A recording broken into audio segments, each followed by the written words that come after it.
Pilkada Jakarta, akankah tidak ada lawan alias melawan kota kosong?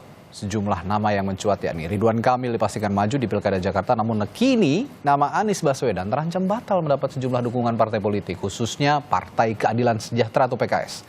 Lalu bagaimana strategi PKS menghadapi peta politik yang dinamis? Akankah pasangan Anies Sohibul Iman bertahan hingga didaftarkan ke Komisi Pemilihan Umum? Atau prediksinya benar adanya melawan kota kosong? Kita ulas bersama sejumlah narasumber pagi hari ini. Hadir di studio, Direktur Eksekutif Lingkar Madani, Ray Rangkuti. Selamat pagi, Bung Ray. Pagi, Bung. Oke, dan juru bicara Partai Keadilan Sejahtera, Khalid, nanti juga akan Khalid, dan nanti juru bicara DPW Partai Kebangkitan Bangsa juga akan bergabung dari Jakarta, Fuadi Lutfi. Selamat pagi, Assalamualaikum, Mas Khalid. Waalaikumsalam warahmatullahi wabarakatuh. Selamat pagi, Radi dan Bang Ray. Pagi, Bung. Pemirsa Kompas TV. Oke, Mas Khalid, keras ini sepertinya pernyataannya, tegas begitu ya. Kalau memang tidak mau berlayar dengan kami ya silahkan cari gerbong lain begitu. PKS sudah sesaklek itu sekarang? Ya, seperti yang kami sampaikan bahwa PKS adalah saat ini satu-satunya partai yang sudah berjuang dengan sangat maksimal mendukung Mas Anies Baswedan di DKI Jakarta. Dan kita sudah mengeluarkan surat rekomendasi, sudah dideklarasikan secara terbuka oleh Presiden PKS Ahmad Saiku sejak tanggal 25 Juni. Namun seperti yang disampaikan bahwa proses ini perlu ada kepastian. Karena itu deklarasi atau dukungan dari Partai Keadilan Sejahtera ada term and condition. Kita memiliki kerangka kerja waktu, yakni sampai pada tanggal 4 Agustus yang lalu.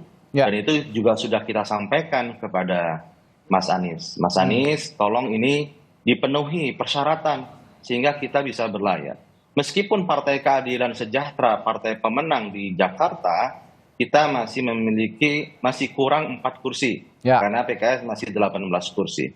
Jadi ada dua ketidakpastian di kami. Pertama adalah ketidakpastian terkait wakil gubernur. Apakah Mas Anies berkenan dengan wakil dari PKS? Itu belum ada pernyataan terbuka dari Mas Anies bahwa beliau menerima wakil gubernur dari PKS. Ketidakpastian yang kedua adalah Mas Anies belum mampu untuk memberikan 4 tambahan kursi tadi, ya, sehingga dua ketidakpastian itulah yang kemudian menyebabkan kita harus meninjau ulang bagaimana prospek ke depan pasangan aman ini akan berlayar. Tentu DPP PKS akan meninjau ya opsi-opsi alternatif ketika keputusan yang sudah kita usung dengan memasukkan aman ini tidak berlayar di DKI Jakarta. Sehingga DPP PKS mengkaji alternatif opsi pilihan yang lain. Oke, ini memang PKS punya daya tawar tinggi, tapi kalau memang arahnya, kalau saya baca pernyataan Anda juga, Mas Khalid, kalau alternatifnya bergabung dengan Koalisi Indonesia Maju, kan mereka juga punya partai politik yang gemuk dan tarik-menarik kepentingannya untuk mencalonkan seorang wakil gubernurnya, karena calon gubernurnya sudah dari Ridwan Kamil. Ini juga sangat kuat untuk wakil gubernur. Nah, nama Sohibul Iman, Pak Sohibul Iman ini tetap akan bisa diusung nggak menurut Anda kalau memang bergabung di Koalisi Indonesia Maju? Keputusan dari PKS adalah karena kita mendapatkan aspirasi suara tertinggi di Jakarta, kami memutuskan bahwa kader terbaik kami adalah menjadi calon gubernur atau calon wakil gubernur. Sehingga kita ingin berkontestasi di Pilkada Jakarta. Tentu bukan hanya mendukung, tapi kita mengusung kader terbaik kita untuk berkontestasi di Pilkada. Dengan kerangka kerja itulah kita akan membangun komunikasi politik dengan berbagai pihak, termasuk kami juga membangun komunikasi ke Koalisi Indonesia Maju. Saya pikir itu hal yang sangat wajar. Di dalam pilkada kali ini sekitar ada 500 lebih pilkada di seluruh Indonesia. Dan hal yang sangat wajar sekali ketika masing-masing kandidat itu berjuang untuk menggenapi tiketnya. Bukan hanya untuk Mas Anies, seluruh kandidat yang akan berjuang, mereka harus berjuang untuk mendapatkan tiketnya sehingga mereka bisa berkontestasi di pilkada. Bahkan dalam kasus Mas Anies, PKS ini berjuang dengan sangat maksimal. Bahkan Presiden PKS Ahmad Saiku itu langsung sampai turun gunung berjuang ya mengkomunikasikan dengan rekan-rekan koalisi. Sebenarnya ada momen yang sangat bagus, Mas Radi. Ya.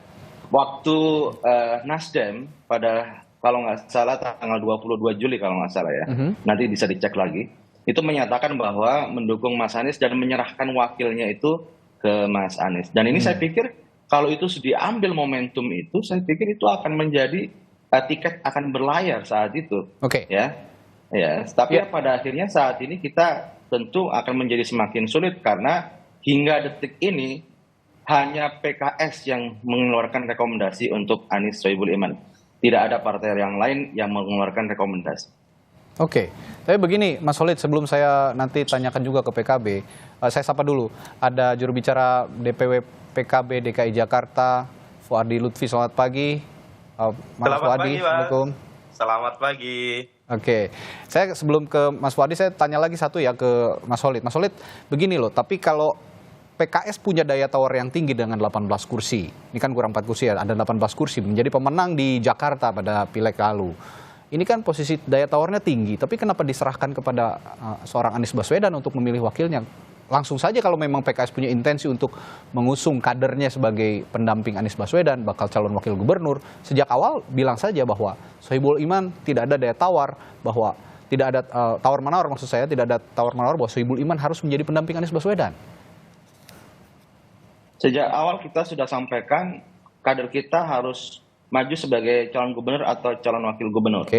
Dalam konteks inilah kemudian pada tanggal 25 Juni kita memasangkan kader terbaik kita Bapak Sohibul Iman dengan Mas Anies.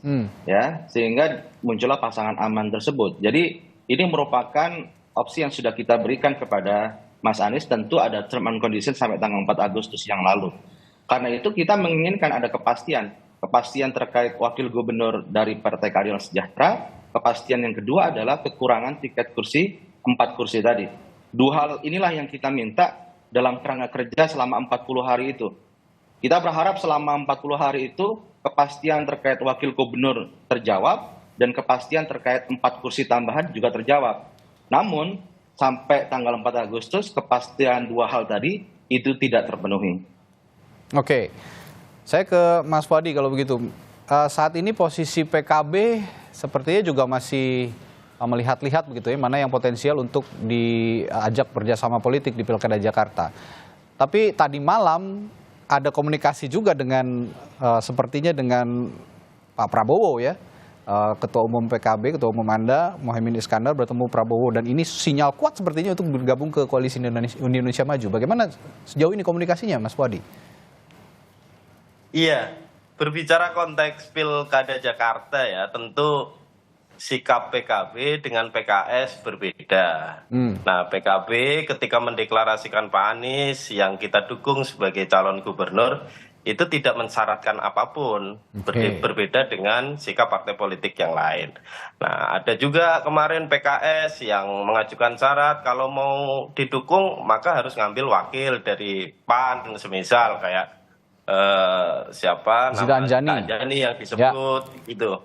Nah, begitu pula Nasdem. Nasdem saya pikir deklarasi dalam hal dukungan terhadap Pak Anies juga tidak mensyaratkan apapun. Nah, semua partai politik punya sikap yang tentu harus kita hormati semuanya, termasuk PKS yang saya pikir dari awal hingga sekarang ini tetap harga mati untuk Pak Sohibul Iman sebagai wakil daripada calon gubernurnya Pak Anies. Hanya saja memang ini kan dinamikanya juga keras di Jakarta ini. Kita tidak tahu bagaimana konfigurasi yang akan terjadi. Tapi memang tarik menarik tentu itu hal yang wajar. Itu hal yang wajar. Kim yang selama ini diwacanakan akan mendukung Pak Ridwan Kamil dan lain sebagainya tentu juga berupaya keras untuk membangun koalisi sebesar mungkin supaya di Jakarta mereka lebih bisa memastikan kemenangan ketimbang mereka harus berhadapan-hadapan secara head to head dengan Pak Anies Baswedan semisal.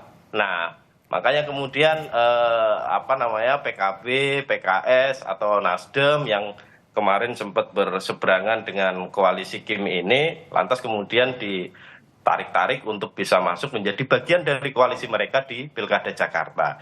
Nah, semua berharap tentu dalam konteks pertarungan Pilkada ini kan ujungnya menang. Nah, terhadap PKB ya tentu kita masih menunggu dinamika. Bahkan kemarin Ketua Umum pun menyampaikan bahwa kita tidak akan mungkin gegabah dalam mengambil langkah.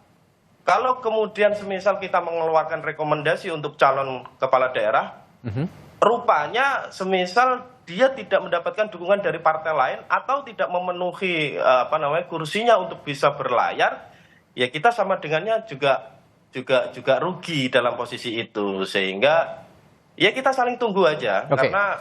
Karena waktu kan masih ada, sambil kita lihat dinamika yang berkembang seperti apa. Oke, saya bisa komentar sedikit, Mas Radi. Sebentar, Mas Solid. Saya mau meyakinkan lagi Mas Lutfi. Ini pertemuan tadi malam ini apakah juga menegaskan bahwa PKB menarik dukungan dari Anies Baswedan? Karena ngomongnya, diskusinya, komunikasinya dengan Pak Prabowo. Apa yang didiskusikan dan apa sikap PKB melihat penilaian publik soal pertemuan ini? Saya kira mungkin Pak Muhaimin juga akan berbicara soal pilkada ya, tapi saya yakin juga tidak secara spesifik membicarakan soal Pilkada Jakarta. Ada pembicaraan yang lebih besar daripada itu. Termasuk dalam hal yang hari ini PKB sedang dihadapkan dengan ujian, semisal katakanlah ini semua butuh dibicarakan oleh Pak Muhaimin kepada Pak Prabowo, sehingga masukan-masukan dari Pak Prabowo itu menjadi sebuah bahan pertimbangan bagi kami, bagi Partai Kebangkitan Bangsa untuk mengambil langkah-langkah yang lebih baik. Nah, Baik, sebelum saya tanya ke Bung Rey, sepertinya ada yang ingin ditanggapi oleh Mas Solid. Silakan, Mas Solid. Pimpinan PKS sudah berkomunikasi dengan PKB dan juga Nasdem, dan memang saya nggak tahu Mas Lutfi apa mewakili DPP apa DPW. Kami berkomunikasi DPW, oke. Karena keputusan yang kami pahami itu adalah dari DPP. Memang dari DPP PKB maupun dari Nasdem sampai detik ini, ketika proses komunikasi politik berjalan, belum ada kejelasan terkait dukungan kepada Mas Anies Baswedan. Dan inilah yang kemudian kita memberikan tenggat waktu kepada Mas Anies, bahwa keputusan seperti apakah yang akan diberikan oleh mitra-mitra kami ini, PKB dan Nasdem. Karena sampai detik ini pun tidak ada kejelasan terkait dukungan kepada Mas Anies Baswedan. Jadi harus ditekankan bahwa hingga hari ini hanya PKS satu-satunya yang memberikan pernyataan dan dukungan secara resmi berupa surat rekomendasi. Oleh karena itulah kemudian PKS, karena tidak adanya kejelasan tersebut, maka kami mengevaluasi terkait dukungan tersebut dan kita sekarang membangun opsi yang lainnya.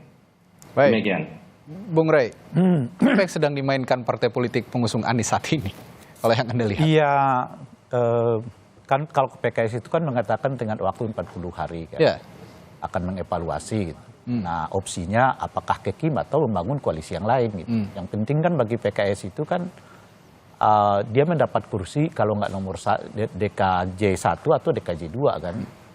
Nah, kan masih ada partai politik yang lain sebetulnya yang tersisa ya, yang belum menyatakan juga dukungan kepada yang lain.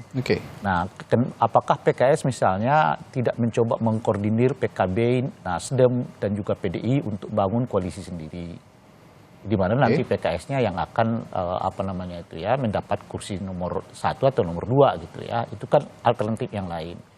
Kan tentu saja kalau ke Kim juga masih memungkinkan kan, terbuka kemungkinan itu. Tapi pertanyaannya adalah apakah juga kalau sekiranya Kim juga menolak PKS untuk dapat kursi nomor 2 di Jakarta, lalu PKS akan kemana? Nah itu pertanyaan. Itu kan pertanyaannya kan. Gitu ya. Sementara sebetulnya masih ada solusi yang lain gitu. Nah yang ketiga sebetulnya bisa juga dengan solusi menaturalisasi Anies sebagai orang PKS gitu. Jadi Aniesnya itu diminta untuk menjadi warga PKS, dengan begitu kursi wakil mungkin akan diperebutkan oleh partai politik yang lain. Dalam hal ini bisa PKB, bisa Nasdem dan seterusnya gitu. Jadi ada banyak cara sebetulnya yang masih tetap memungkinkan PKS itu bersama Anies gitu ya. Tetapi tentu saja catatannya kan kalau mereka mengatakan harus tetap nomor 1 atau nomor 2 kan. Nah kenapa tidak Aniesnya misalnya yang dinaturalisasi menjadi 1 gitu. Kenapa buru-buru mengatakan akan membuka opsi yang lain? Gitu. Artinya maksud saya Aniesnya pegang dulu tagan berbagai cara gitu kan. Salah satunya adalah menaturalisasi. Anies itu resmi jadi warga PKS misalnya begitu. Saya nggak tahu apakah Anies mau atau tidak, atau apakah ini sudah diperbincangkan di lingkungan mereka atau seperti apa, saya nggak tahu juga gitu. Itu satu. Nah yang ketiga, yang kedua adalah biasanya PKS ini dengan Anies kan lengket ya. Artinya PKS itu seolah-olah ya kan tidak bisa dipisahkan dengan Anies. Nah ini satu langkah politik yang lumayan mengejutkan nih dari PKS yang berani mengatakan beda dengan Anies Baswedan gitu. Karena selama ini hubungan mereka itu kan cukup identik ya antara PKS dengan Anies Baswedan. Makanya dalam konteks itu kita mengatakan kenapa sih nggak disatuin aja secara formal dalam bentuk yang kita sebutkan tadi sebagai naturalisasi itu gitu ya. Nah kalau PKS misalnya ya akhirnya akan meninggalkan Anies Baswedan karena situasi yang kita sebutkan itu tadi, pertanyaannya adalah sejauh apa warga PKS akan ikut instruksi ataupun keinginan politik yang diputuskan oleh DPP dalam hal ini gitu. Meskipun kalau saya lihat catatannya ya, nah partai yang paling solid di Jakarta itu ada dua, gitu ya. Kalau nggak PKS itu adalah PDI Perjuangan. Dua-duanya solid sekali kepada kepada figur, bukan kepada partai. Bukan kepada figur gitu ya. Tetapi ini ujian penting bagi kesulitan di PKS itu. Kalau misalnya Anies Baswedan betul dikeluarkan, apakah sesolid itu? Itu pertanyaan. Itu seperti misalnya kita melihat Jokowi dengan PDI. Kalau Jokowinya kemudian keluar, apakah PDI Perjuangannya misalnya mampu meraih suara seperti ia merampungnya? Jadi Anda mengkhawatirkan PKS posisinya seperti PDI sekarang? Ini pertanyaan. Saya ya. Itu pertanyaan. Apakah sampai sejauh itu misalnya PKS mencoba memikirkannya gitu. Tapi begini Bung Rey, kalau kita melihat komunikasi yang terjalin saya respon di sini Mas Radi ya. Ya, sebentar Mas Solid, saya ada satu pertanyaan lagi. Kalau melihat komunikasi yang muncul belakangan ini ataupun pernyataan lah yang muncul di belakangan ini di hadapan publik. PKS dengan pernyataan yang cukup keras begitu, kalau memang tidak ada kepastian kita akan cari perahu yang lain gitu untuk berlayar, dan Anies Baswedan pun mengatakan yang tidak juga tidak kalah keras bahwa masyarakat atau publik Jakarta tidak bertanya siapa wakil saya atau partai politik mengusung saya, ini artinya aku Anies Baswedan begitu. Ini kalau begini kondisinya, apakah ada dispute komunikasi yang terjalin antara PKS dan Anies sejak awal sebenarnya? Iya, saya kira bukan sejak dari awal ya, tapi khususnya menurut saya setelah mungkin itu tadi ada semacam pembicaraan dengan Kim. Dispute-nya di situ? Di situ menurut saya, karena kalau kita baca sejak awal, mereka cukup solid kok. Dan biasanya PKS itu punya ikatan yang kuat dengan Anies Baswedan. Itu yang saya maksudkan tadi. Tapi setelah tadi misalnya 40 hari dan sebagainya, itu tidak tercapai. Dan menurut saya akan sangat sulit tercapai. Kenapa? Karena yang negosiasi Anies Baswedan. Kan Anies bisa negosiasi dengan partai yang lain kan. Dalam ini misalnya Nasdem, PKB. Tapi apa kekuatannya? Kan dia nggak bisa mastiin bahwa nanti PKS akan setuju atau tidak. Jadi sebetulnya yang penting itu adalah tiga partai ini ketemu. Dan kelihatan belum pernah ketemu. Baik PKB, PKS maupun Nasdem gitu. Apakah Anda mau mengatakan Kim ini adalah pengganggu hubungan Anies dan PKS? Jangan dijawab dulu, setelah jeda. Tetaplah di Sapa Indonesia Pagi. Kami akan segera kembali.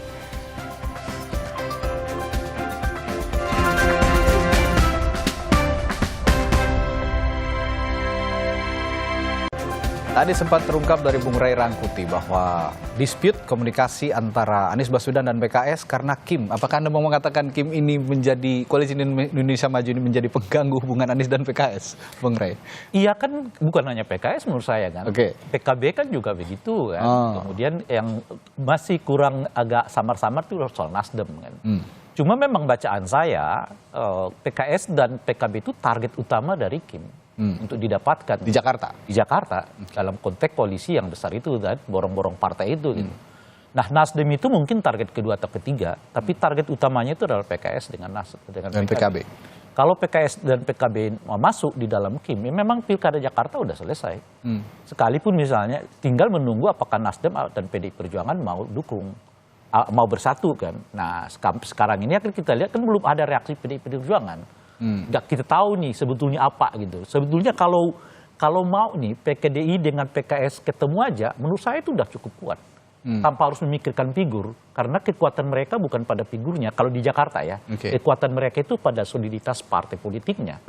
Begini begitu tuh PDI Perjuangan tetap nomor 2 di PKS kan. Meskipun di Jakarta, meskipun Pak Jokowi udah dikeluarkan dari PDI Perjuangan kan dalam konteks ini gitu ya.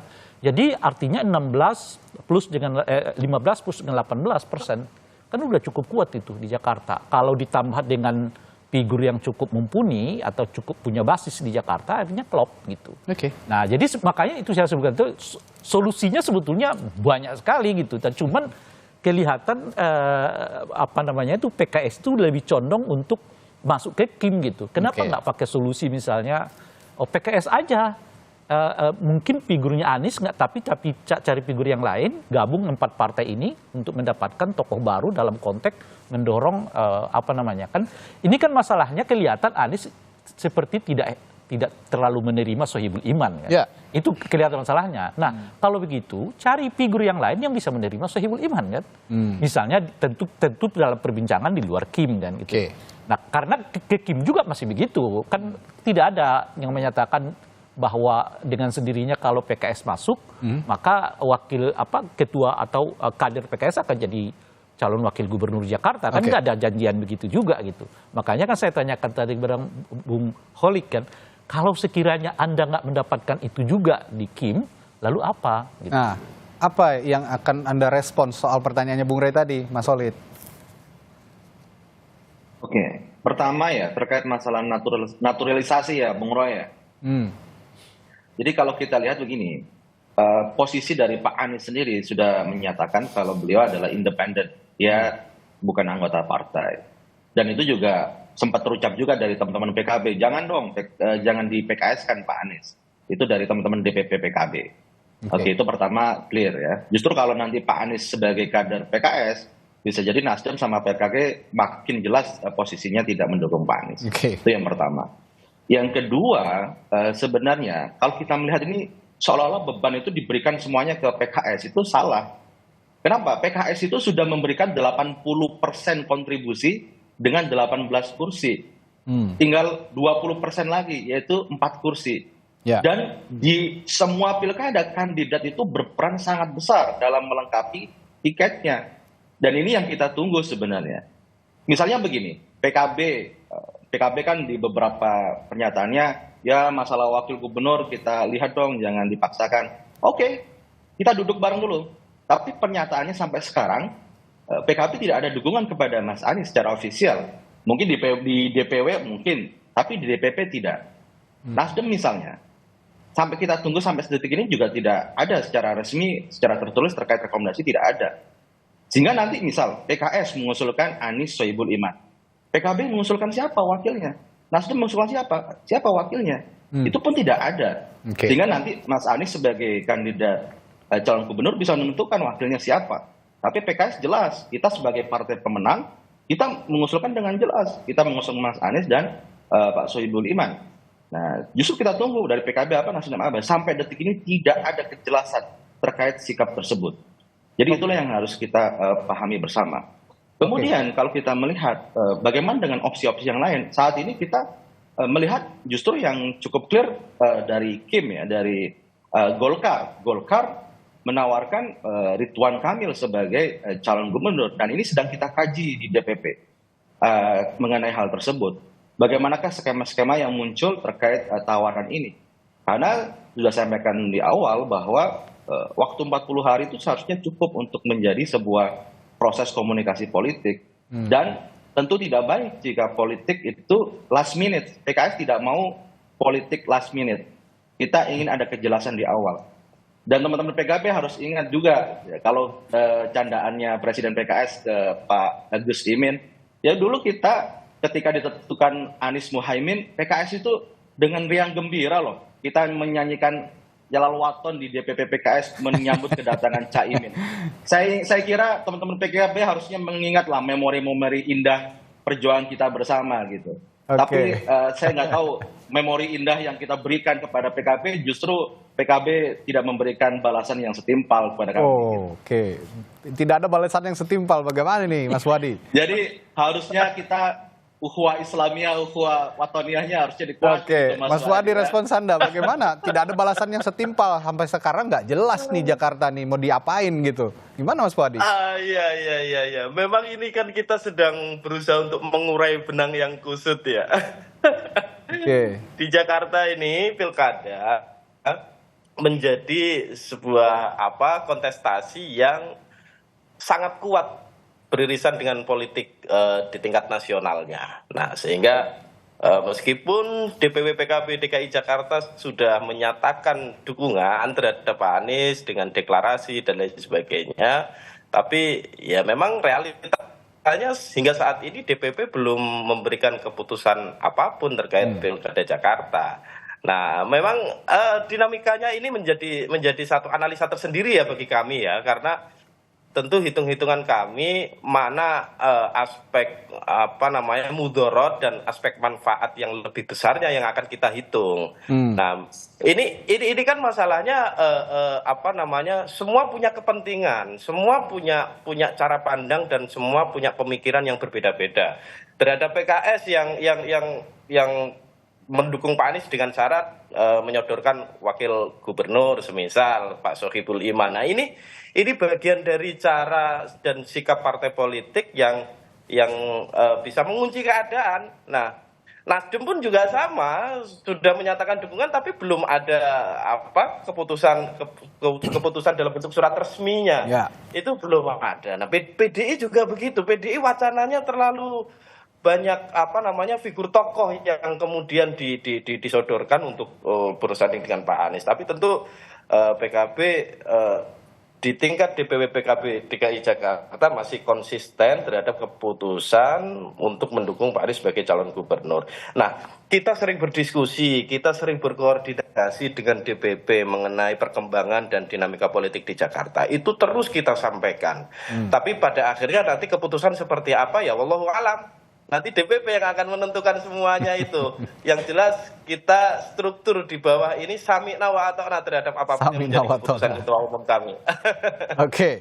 Ya, saya kira itu. Ya. Yang menarik ini kan sebetulnya Ridwan Kamil itu bayang-bayangannya kan wakilnya adalah Kaisang kan. Oke. Kalau sebetulnya Kaisang bukan wakilnya itu, asumsinya Ridwan Kamil juga nggak ke Jakarta gitu loh. Karena kan bayangannya itu Ridwan Kamil itu mau dipasangkan dengan Kaisang. Kaisang itu membutuhkan figur yang cukup dominan, yang melampaui elektabilitasnya di luar Anies maupun Ahok. Karena Anies asumsinya kan jalan sendiri kan, Ahok juga dengan PDI-nya kan nggak mungkin ketemu gitu. Maka muncullah figur yang disebut Ridwan Kamil. Nah, Ridwan Kamilnya sendiri kan tetap stay di Jawa Barat saat itu sampai kemudian muncul skenario ini mengajak partai-partai politik lain, tetapi tetap dengan wakilnya adalah Kaisang kan. Kalau sekiranya Kaisang nggak ada, belum tentu juga ini kejadian gitu loh. Maksud saya belum tentu ada rencana untuk mengkimkan partai-partai politik di luar itu gitu. Dengan misalnya Kim Plus itu ya? Iya, misalnya tentu saja orang akan mencari figur yang lebih mungkin didukung gitu. Nah, dalam konteks itulah maka saya bertanya, kan kelihatan kalau nama Kaisang lebih dominan di Kim itu, lalu PKS mau nampatkan apa di Kimnya? Gitu. Itu kan pertanyaannya. Sementara kalau ia bersama dengan Anies Baswedan, asosiasinya tetap terbangun gitu loh maksud saya. Artinya PKS dengan Anies itu kan akan tetap terbangun sebagai sebuah kekuatan misalnya, meskipun dia nggak dapat kursi wakil, sebab orang akan tetap memandang, wah Aniesnya sendiri udah PKS kok, gitu. Meskipun sih secara formal gitu loh menurut saya. Gimana Bang Mas Solid? Ya, kalau yang disampaikan oleh Bang Ray tadi, jadi keputusan di PKS itu yang clear, yang jelas adalah menugaskan kepada kader terbaiknya maju sebagai calon gubernur atau calon wakil gubernur. Nah, kemarin kan opsi pertama kita memberikan kepada Mas Anies dengan waktu 40 hari kerja tadi. Tentu ini menjadi kerangka kerja kita gitu. Jika yang disampaikan adalah terkait Kim Kaisang, tentu tidak masuk kerangka kerja kami juga. Jadi jelas di situ kita akan berjuang bagaimana kader kita yang menjadi calon gubernur atau calon wakil gubernur. Disitulah kerangka kerjanya, Bang Ray. Karena bagaimanapun juga aspirasi di DKI Jakarta dengan kemenangan kita di DKI, kita ingin menggenapkan kemenangan pileg kemarin dengan kemenangan di pilkada. Oke, tapi Artinya, kalau saya lihat ya PKS itu masih memungkinkan berkomunikasi dengan partai politik lain di luar Kim, karena Kim itu kan kelihatan dengan Kaisang kan. Oke. Sejauh ini yang kita tahu. Tapi memang apakah mungkin PKS melakukan komunikasi dengan PDI Perjuangan? yang lain itu yang tidak boleh juga kita lupakan, ada PDI Perjuangan loh. Ada partai politik 14% suara pemenang pileg kedua di Jakarta. Ini juga yang yang muncul di permukaan. Ini kalau obrolan warung kopi sebenarnya, obrolan warung kopi dengan beberapa petinggi ataupun politisi PDI Perjuangan. Ada juga opsi yang memunculkan Anies Rano Karno katanya untuk digadang di Pilkada Jakarta. Cuma kan kalau konteksnya itu PKS-nya nggak dapat. PKS, nah ini, misalnya ini yang harus kita bahas misalnya juga, konfigurasi. Calon gubernurnya PDI, wakil gubernurnya adalah PKS. Siapapun figurnya, seperti yang saya sebutkan itu tadi, kalau di Jakarta PKS sama PDI itu nggak terlalu memedulikan figur karena kesulitan pemilih kader-kadernya dan simpatisannya. Gitu. Oke, komunikasinya dengan PDI Perjuangan sejauh ini bagaimana, Mas Walid? Jadi tentu begini, setelah kita memberikan tenggat waktu 4 Agustus, maka opsi-opsi yang lain kita buka. Oke. Opsi komunikasi dengan Kim kita buka, opsi dengan yang lain pun kita buka, termasuk dengan PDIP. Oke. Jadi ya, kalau kemarin kan 25 Juni sampai 4 Agustus, plan kita adalah Anies Sohibul Iman. Nggak ada plan lain, Anies Sohibul Iman.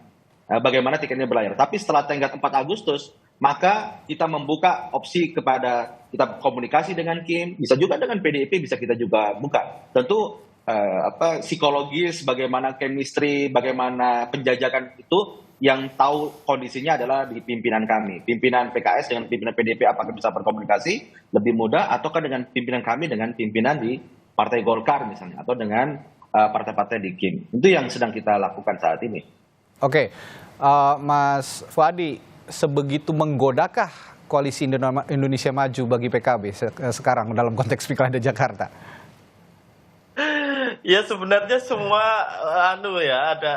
ada aspek manfaat mudorotnya semuanya lah saya pikir. Nah, begini, pertanyaan mendasar kami itu, kalau misal PKS ini cabut dukungan terhadap Pak Anies, anggaplah begini, yang nanti pada akhirnya kalau semisal PKB berkoalisi dengan PDIP, ini kan kursinya cukup nih. Oke, nah ini juga menarik. Apakah kira-kira PKS akan siap untuk berhadapan-hadapan dengan Pak Anies Baswedan di Jakarta? Nah, itu wacana lah kira-kira, itu wacana yang mungkin bisa dianggap sebagai sebuah bahan kajian juga. Tapi ya tentu PKB masih akan berhitung soal pertimbangan-pertimbangan, karena antara figur Pak Anies dengan figur Pak Ridwan Kamil ini saya kira kan dua-duanya juga punya track record.